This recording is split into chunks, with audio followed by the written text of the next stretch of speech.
সুপ্রিয় দর্শক, আবারও ফিরে আসলাম আপনাদের প্রিয় অনুষ্ঠান জীবনের গল্প নিয়ে।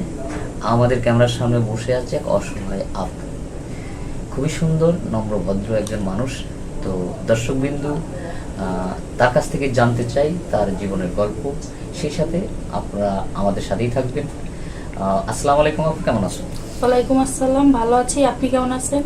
আলহামদুলিল্লাহ ভালো আছি।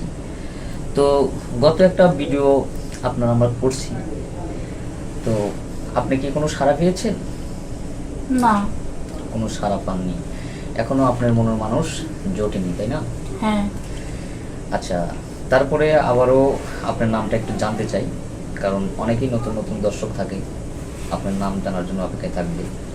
প্রথম হচ্ছে আপনার নাম, আপনার ঠিকানা, মানে আপনার জন্মস্থান, আপনার পরিবারে কে কে আছে একটু বলেন দর্শকবৃন্দদের কাছে।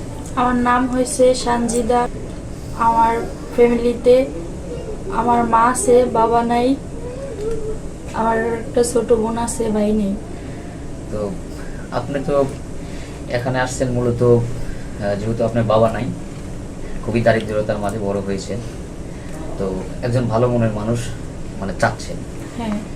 তো আপনি মনে করেন আপনার আশাটা পূরণ হলো, তো বোঝে যে একটা পরিবারে সবাই থাকবে, শ্বশুর শাশুড়ি থাকবে, ননদ ননদি থাকবে, হ্যাঁ, দেবর থাকবে, এরকম একটা ফ্যামিলি যদি হয়তো বড় পরিবার যাকে বলে যদি হয়, তো সেক্ষেত্রে কি আপনি তাকে বিয়ে করবেন?